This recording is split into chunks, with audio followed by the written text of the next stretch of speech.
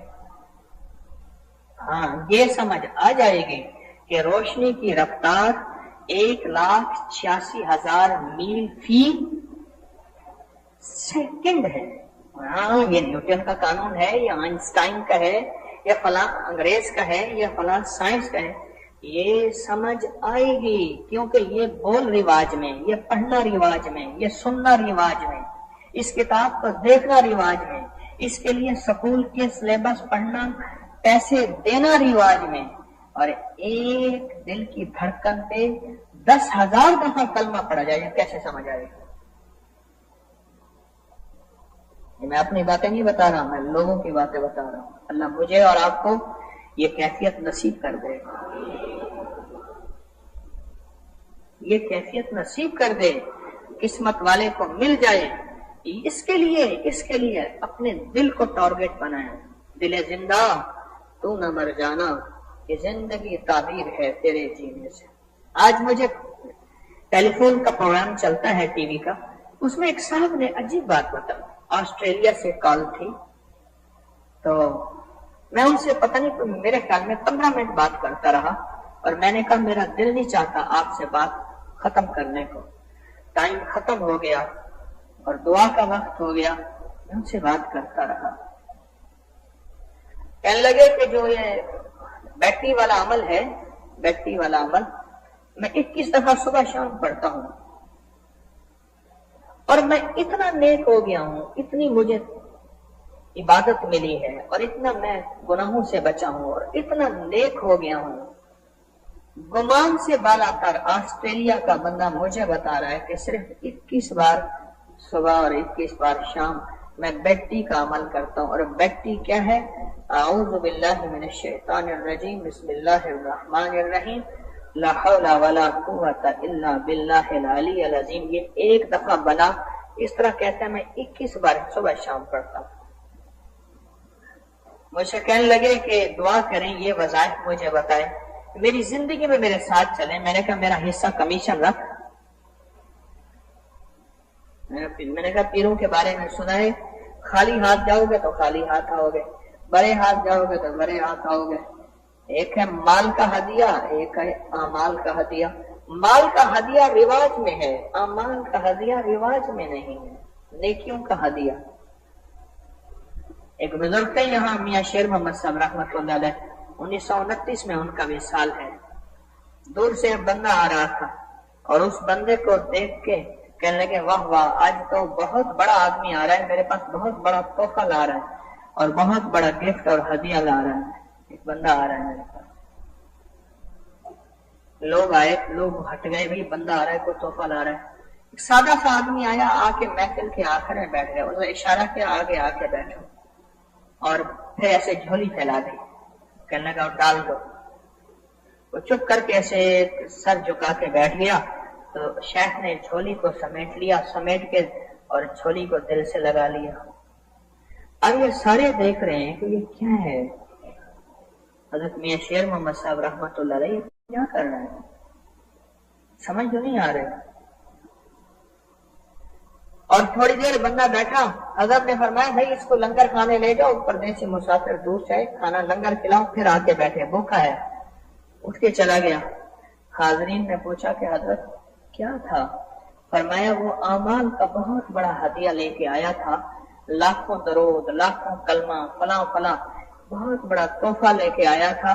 اس نے کہا تھا کہ آپ نے مرشد کو جا کے ہدیہ دوں گا، تو دور سے میں نے دیکھا، میں نے کہا بڑا مالدار آدمی آ رہا ہے، بڑا طاقتور ہدیہ لا رہا ہے، تو میں نے جھولی پھیلائی، اس نے ہدیہ دیا، میں نے ہدیہ سینے سے لگایا، تو مجھے خیال آیا کہ اتنا بڑا ہدیہ دیا تو اس کو کھانا بھی تو کھلانا چاہیے، لنگر میں جا کے پہلے کھانا کھائے۔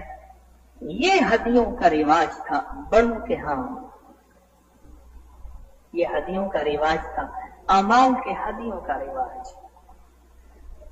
مال کا ہدیہ بھی جائز ہے، دے سکتے ہیں، ہدیہ دینا سنت ہے میرے آقا کا، میں اس سے کہاں انکار کر سکتا ہوں۔ پر میں ہدیہ دینے سے محبت بڑھتی ہے، سلام کرنے سے محبت بڑھتی ہے، محفل میں جگہ بنانے سے، کسی کے لیے جگہ بنانے سے محبت بڑھتی ہے، بڑھتی ہے، بڑھتی ہے۔ یہ ہدیہ ہے، لازم ہے، لیکن جو رواج میں نہیں، میں اس کا تذکرہ لازم کر رہا ہوں۔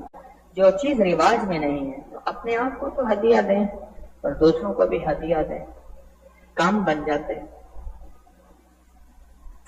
آپ چاہتے ہیں کہ کروڑوں درود، کروڑوں کلمہ، کروڑوں کوثر، کروڑوں اخلاص، کروڑوں کروڑوں کروڑوں چاہتے ہیں؟ کیا خیال ہے؟ اچھا پتہ نہیں، کیا پتہ ہمارے مرنے کے بعد دروازے بند ہو جائیں، ہمیں کوئی یاد ہی نہ کرے، ہمیں کوئی یاد ہی نہ کرے۔ اماں ابا کے مزار پہ جاتا ہوں تو وہاں سے واپسی پہ آتا ہوں تو پرانی پتلی اینٹ کی کچھ قبریں ہیں اینٹیں ہی گھل گئی ہیں، لال لال سرخی بنی ہوئی ہے، اینٹیں ہی گھل گئی ہیں. یہ پرانی اینٹیں جو شاہی قلعے پہ لگی ہیں، جنہیں نانک شاہی اینٹیں کہتے ہیں، اینٹیں ہی گھل گئی ہیں. قبر بتاتی ہے کسی رئیس اعظم کی قبر تھی، کسی مالدار کی قبر تھی، کسی بڑے کی قبر تھی، اور اس دور میں بڑے شان سے اس کو بنایا تھا. قبر بولتی ہے اینٹیں ہی گھل گئی، اینٹیں ہی ختم ہو گئی. ایک گورکن تھا، گورکن تو وہ روزانہ قبریں کھود کے رکھتا تھا. میتیں آئیں گے، بڑا قبرستان تھا بغداد کی، تو روزانہ قبریں کھود کے رکھتا تھا. اس نے قبریں کھودی تو ایک دم اسے غنودگی آئی، تو دیکھا تو دو گھوڑ سوار آئے ہیں. ایک کے ہاتھ میں کاغذ قلم ہے، ذرا غور سے سنیے گا، سونے والے بھی جاگنے والے بھی. ایک کے ہاتھ میں کاغذ قلم ہے. دوسرا پوچھ رہا اس قبر کے بارے میں. اس نے کہا یہ قبر جو ہے انگوٹھے سے انگلی تک، یعنی اتنی تنگ قبر ہے، انگوٹھے سے انگلی تک. اس نے کہا یہ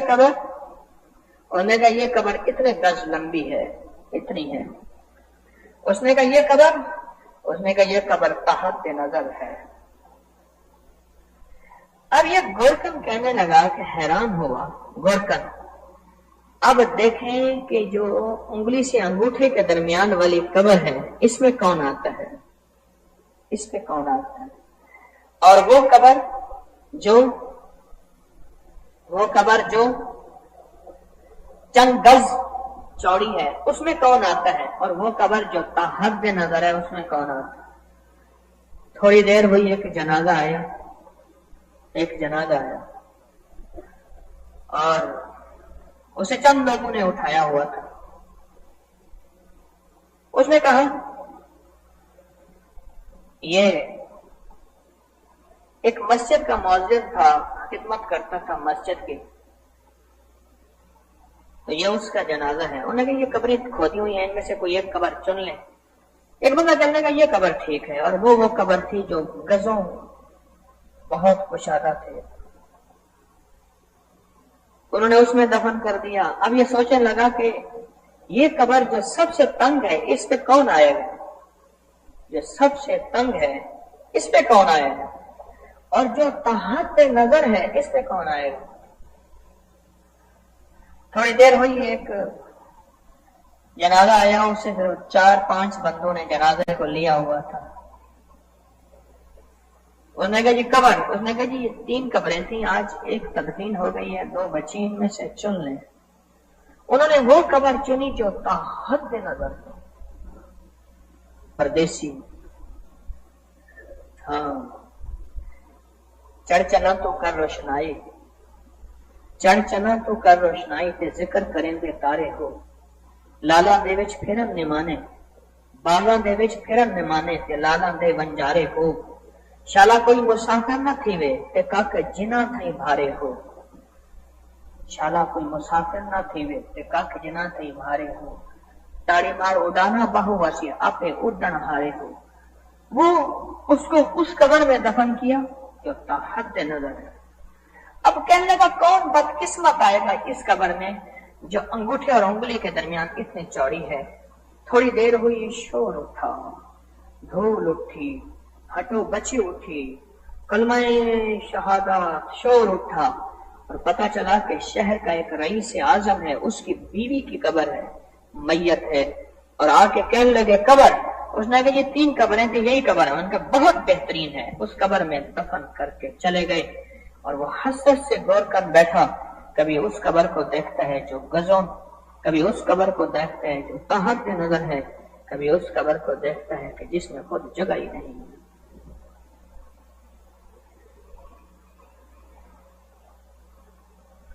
اپنے آپ کو کیوں بھولتے ہیں؟ اپنی روح کو منت کریں، مال اور اعمال کا ہدیہ دے کر. میری درخواست ہے اپنی روح کی منت کریں. آئندہ جمعرات کو نوچندی ہے، گٹھلیوں کا عمل ہوگا، اور وہ گٹھلیاں جو روزے داروں کے منہ سے نکلی جس میں مشک کی خوشبو لگی ہوئی ہے.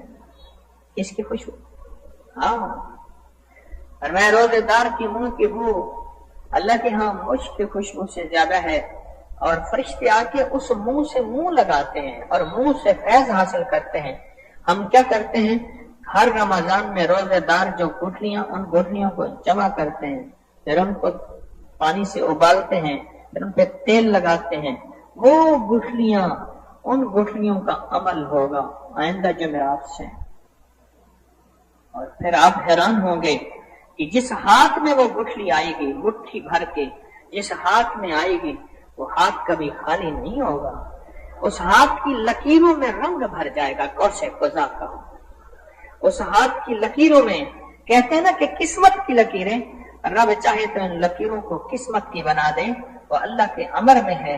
پھر ان لکیروں میں قسمت، ان لکیروں میں مقدر، ان لکیروں میں نصیب، ان لکیروں میں بخت، ان لکیروں میں دولت، ان لکیروں میں تونگری، ان لکیروں میں شان و شوکت، اپنی رحمت اور اپنے کرم اور اپنے فضل اور اپنی عطا، اور ان بابرکت گٹھلیوں کی وجہ سے وہ بندہ ہی رنگا جائے گا.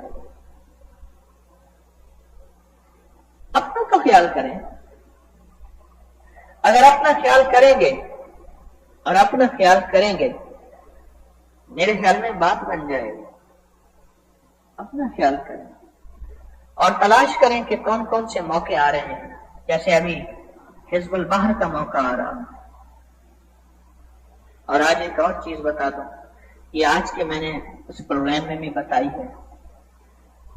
جی چاہا کہ میں کسی خاص کو بتاؤں اور پھر خاص کو بتائی. احساس ہوا کہ اگر خاص کو بتا دی تو آج تک تو نے ہر چیز کو عام کیا ہے، پھر یہ چیز خاص کو بتا رہا ہے. آج میں سفر کے مہینے کا ایک راز بتاتا ہوں. سفر کے مہینے کا ایک راز بتاتا ہوں. سفر کے مہینے میں دو عمل خاص ہیں. ایک حزب البحر کا، کس تاریخ کو؟ 6، 7، 8 سفر، اسلامی مہینہ. انگریزی تاریخ جو بنے سو بنے. ایک اور دوسرا سفر کے مہینے میں سورت قریش کی تاثیر. سورت قریش، جو بندہ ہمت کر کے سفر کے مہینے میں سورت قریش کا سوالات کر لے،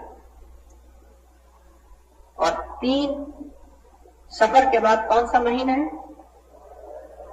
ربیع الاول. 3 ربیع الاول تک ختم کر سکتے ہیں. 3 ربیع الاول تک ختم کر سکتے ہیں. جو سفر کے مہینے میں سورت قریش، باقی وظائف پڑھ لے، باقی تسبیحاں پڑھ لے، لیکن سورت قریش کو دن رات وضو بے وضو دن رات اگر سورت قریش کی ہمت کر لینا. آپ کو علم ہے میں نے 40 بار سورت قریش کی اجازت دی تھی، اور وہ 40 لاکھ کے برابر ہے. اور یہ جو 1.25 لاکھ سفر میں سورت قریش ہے، یہ 1.25 ارب کے برابر ہے. انشاءاللہ بہت طاقتور ہے. جو سفر کے مہینے میں سورت قریش کی ابتدا کر لے، ابھی سے اس کی مشق شروع کر دے تاکہ زبان رواں ہو جائے، رواں دواں ہو جائے.